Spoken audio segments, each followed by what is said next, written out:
मतलब मर्डर के केस में क्या ये प्रोसीजर है कि आप एंटीसिपेटरी बेल ले सकते हैं? बिल्कुल प्रोसीजर है, बिल्कुल प्रोसीजर है। आप एंटीसिपेटरी बेल मर्डर केस में ले सकते हैं।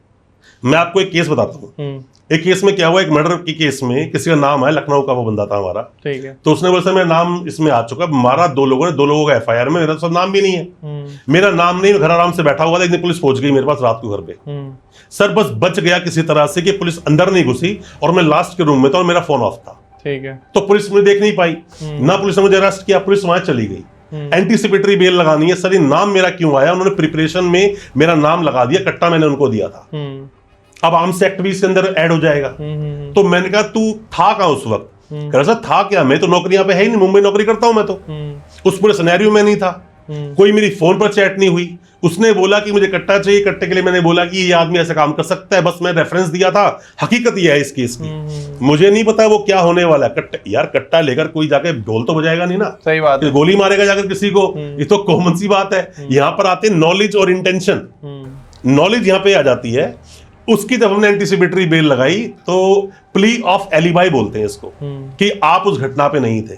काफी देर तक उस पर आर्गुमेंट हुआ, बट उसको रिलीफ मिला। रिलीफ मिलता है लोगों को। एंटीसिपेटरी बेल आप ले सकते हो, ग्राउंड क्या ले रहे हो ये डिपेंड करता है, और वो बिना केस की डिटेल तक जाए कोई वकील साहब आपको बता नहीं पाएंगे। यही मेन होता है। मतलब क्या है कि लोग रील देखते हैं, वीडियोस देखते हैं और सीधे सोचते हैं कि लाओ वकील साहब से सीधे जान लें कि हम इससे बाहर कैसे निकलेंगे। सर मैं तो बहुत सारी रील देखता हूँ, उसमें वहां रील पे क्या लिखा होता है कि अब नहीं होगी अरेस्टिंग मर्डर केस में। अब नहीं होगी अरेस्टिंग मर्डर केस में। मर्डर केस में तो ये भी लिखा है नॉन कंपाउंडेबल है, कंपाउंड नहीं कर सकते आप उसको। 307 में लिखा है नॉन कंपाउंडेबल है, कंपाउंड नहीं कर सकते आप उसको।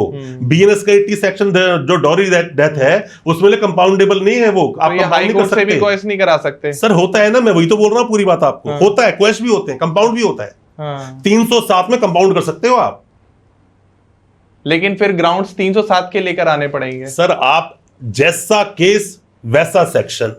सामने वाले, ये एक तरह की लड़ाई है। लड़ाई क्या है? ईरान और अमेरिका लड़ रहे हैं। जो वहां से मिसाइल छोड़ेगा तो वहां तीर थोड़ी चलाओगे आप। ठीक है। जैसा एलिगेशन है वैसा ही आपको डिफेंस देना पड़ेगा, अदरवाइज तो इंसान जेल में ही रहने वाला है, वो बाहर निकलने वाला नहीं है। एक डाउरी डेथ होता है, एक मर्डर होता है, इन दोनों में लीगल डिफरेंस क्या है? सर लीगल डिफरेंस के अंदर ये है कि डाउरी डेथ क्या है। मान लीजिए कि एक्स और वाई की शादी हुई, एक्स मेल है, वाई फीमेल है, ठीक।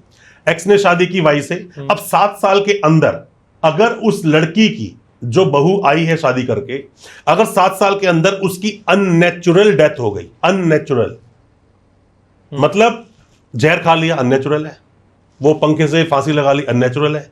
छत से कूद गई, अननेचुरल है। अब इन्हीं केसेस को ना वो बनाया जाता है, जहर खा लिया, अननेचुरल है। बहुत सारे ऐसे ऑफेंस हो सकते हैं। अब वो नेचुरल कैसे बन जाता है? बिजली से करंट लग गया, वो नेचुरल कब बनेगा, कब अननेचुरल बनेगा? बिजली से करंट लग गया, घर में वो खाना बनाती है, आग लग गई, वो ब्लास्ट हो गया, गंगा में डूब गई, गंगा में डूब गई, बहुत सारे होते हैं। अब एक लड़का एक लड़की के साथ, मतलब वो हस्बैंड अपनी वाइफ के साथ में जा रहा है उस नाव में बैठकर, उसने बिठाया साइड में और खुद बैठा बीच में, ठीक है। नाव चल रही है तेज की, थोड़ा धक्का मारा, लड़की गिर गई। अब डूब के मरी या डुबा के मारा? एक लड़की जाती है छत पर अपने कपड़े डालने के लिए, और वहां जैसे वहां पर पहुंचती है तो उसने पहले से आदमी ने उस तार में करंट छोड़ा हुआ था, रेलिंग में छोड़ दिया, रेलिंग में छोड़ दिया, करंट लग के मर गई। अब वो नेचुरल है क्या अननेचुरल है? एक लेडीज छत पे खड़ी हुई है, दीवार से सहारा लेकर खड़ी हुई है वहां पर, और एकदम से दीवार गिर गई, वो नीचे लड़कियां गिरे और मर गई। अब वो ना उसका हस्बैंड है ना सास ससुर है, वो नेचुरल है। तो वकील साहब आप ये भी कहना चाह रहे हो अगर मर्डर भी करना है तो एक बार वकील साहब से बात कर लो। देखो ऐसा होता है, कोई इंसान मर्डर करने के लिए जा रहा है तो बहुत कुछ होता है। कई बार तो इंसान को बचाने में किसी का मर्डर हो जाता है। कभी ऐसा हुआ है किसी ने आपसे कंसल्ट किया हो कि मुझे मर्डर करना है, आप बताओ कि मैं कैसे? हमारा काम है लोगों को लीगल एडवाइस करना, मेरा काम है किसी भी सामने वाले को बचाना। मैं डिफेंस लॉयर हूं, ठीक है। आपने मर्डर किया और आपने मुझे आके बोला मैं 3 गोली मारी, ऐसे मैंने सब कुछ किया, तो मुझे लीगल पॉइंट देखने पड़ेंगे उसमें कि कहां लीगल है, कहां इलीगलिटी आ रही है, क्या चीज चैलेंज हो सकती है, क्या चीज चैलेंज नहीं हो सकती है। ये मेरा काम नहीं है कि आपको बाद में सजा होगी या फिर एक्यूट कर जाओगे। मेरा काम है फिलहाल आपके डिफेंस को लेना। मेरा काम है फिलहाल अपने डिफेंस को कोर्ट में पूरी तरीके से, पूरी प्रिपरेशन से, पूरी ईमानदारी से, पूरे दमखम के साथ में पेश करना। मर्डर केस कोई चोरिया केस तो है नहीं। सही बात है। जाकर मैं बोलूंगा सर माय लॉर्ड्स प्लीज देख लो, आदमी 3 महीने जेल में, चार्जशीट फाइल हो गई जनाब, छोटे छोटे बच्चे हैं, प्लीज आप देख लो, बेल दे दो। जज डिसमिस मार के आपने थमा देगा मेरे ऑर्डर, जा। अरे भाई बोलना पड़ता है, क्या बोलना पड़ता है? माय लॉर्ड चार्जशीट फाइल होगी इसके अंदर तो इतने सारे ग्राउंड्स ऑफ अरेस्ट ही नहीं दिया, अरेस्ट कर लिया सामने वाले को, बस जैसे ही बोला। अब यहां पर सीधा मेरा बर्डन शिफ्ट हो गया किस पर? स्टेट पर। विहान कुमार का जजमेंट है, नहीं है अगर वो वाला तो मिहिर शाह का जजमेंट देख लो, क्या बोलता है? ग्राउंड्स ऑफ अरेस्ट देने पड़ेंगे। ये हुआ लीगल एंगल। अब मर्डर चाहे कैसे भी किया उसने, पर लीगल एंगल से मैं निकाल लिया उसको।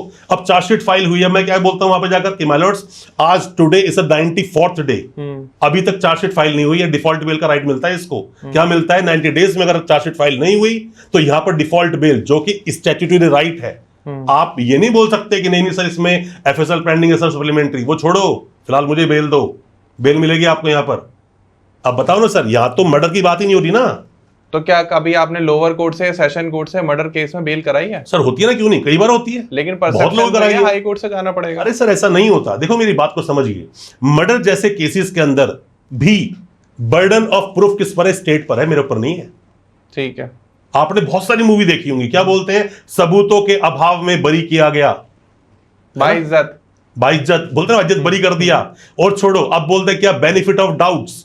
इतने सारे डाउट क्रिएट कर दिए वकील साहब ने, केस लड़ते लड़ते लड़ते लड़ते उसको बोले कि 4 चाकू मारे, इसके 4 चाकू लगे, 4 चाकू मारे तो इस आदमी ने मारे। यहां पर ना मैं आपको एक सेक्शन के साथ बताना चाहूंगा, आप अच्छा समझोगे। एविडेंस के 2 सेक्शन आते हैं यहाँ पे, इसमें सेक्शन 25, सेक्शन 27। एक बोलता है, आपने सुना होगा, फिल्मों में देखते हो आप ये चीजें, बोलते हैं कि any statement given before the police in custody, और कहीं पर भी आपने दी है तो कोर्ट में एडमिसिबल नहीं है। सुना है ना आपने? वैलिड तो हो सकती है, एडमिसिबल एक जो वर्ड है ना, ये सेक्शन 27 को हिट करता है। यहां बोलते हैं रिकवरी डिस्कवरी। अब यहां पे 2 चीजें समझाता हूं मैं आपको। एक आदमी बोलता है कि इसी आदमी ने मर्डर किया, और जो मर्डर किया उस आदमी का, तो इसकी जो टी शर्ट में खून लगा और जो चाकू लगा वो उसके घर पे है। ठीक है, घर पे पड़ा हुआ है और बेड के नीचे पड़ा हुआ है। ठीक, अब पुलिस को लेकर गई और जाकर वहां बरामद कर लिया। अब इसने बोला था कि मैंने चाकू मारा और मेरा चाकू वहां रखा हुआ है। जैसी पुलिस वहां पर लेकर गई, चाकू मिल गया, वो मिल गया। अब यहां पर 27 हिट हो गया, यहां बोलते रिकवरी डिस्कवरी हो गई, पुलिस के सामने दी गई स्टेटमेंट वैलिड हो गई। ओके, पर यह अधूरा सत्य है। मैंने अभी आपको एक बात बोली थी बाहर कि सर इतनी मोटी बुक तो हम पढ़ते हैं, पर इतनी मोटी बुक में से काम की चीजें छोटी सी कुछ पेजेस में होती है। हम जब कोर्ट में थोड़ी बड़ी बड़ी मोटी मोटी किताबें खरीदते हैं लोगों को, तो इतनी मोटी बुक पूरी पढ़नी पड़ती है। हाँ पढ़ते हैं पूरी भी, पर सारी बुक को नहीं पढ़ते हम। मेन पूरी बुक को पढ़ते पढ़ते पढ़ते पढ़ते पढ़ते पढ़ते एंड में कुछ चीज मिल जाती है, ओ ये तो मेरे काम का है। अब यहां पर एक बात क्या बोलती है, पुलिस का काम है इन्वेस्टिगेशन करना, इन्वेस्टिगेशन करना है। मेरे घर पे मैंने कोई चीज डाली हुई है और पुलिस मेरे को लेकर जाए, पुलिस ने इन्वेस्टिगेशन कहां से करी, उसे इन्फॉर्मेशन कहां से मिली, वो मेरे घर लेकर गई। अब यहां पर एक बात आती है, 105 सेक्शन आता है अभी बीएनएसएस का, उसमें बोलते हैं वीडियोग्राफी। ठीक है, पूरी वीडियोग्राफी होगी। अब यहां वीडियोग्राफी नहीं है और आपने जाके रिकवर कर लिया वो चाकू भी और कपड़े भी, ठीक है, उसकी एडमिसिबिलिटी नहीं है। अब आप दिखा रहे हो कि देखो ये फोन पर बातें कर रहा है, कट्टा खरीदा इस आदमी से गोली मारने के लिए, उसने जाके वो मेरी जो भी बात की मैंने एफएसएल का सब कुछ लगा दिया, 65 भी लगाना भूल गया वो। 65 भी लगाना पड़ता है कि हम जो दस्तावेज दे रहे हैं, हम जो प्रूफ दे रहे हैं, सर्टिफाइड करते हैं कि वो ओरिजिनल है। अब जिस फोन से रिकॉर्डिंग फोन ही गायब है, कॉपी मार के दिया हुआ है उसके सीडी के अंदर या पेन ड्राइव में, अरे नहीं है एडमिसिबल भाई वो।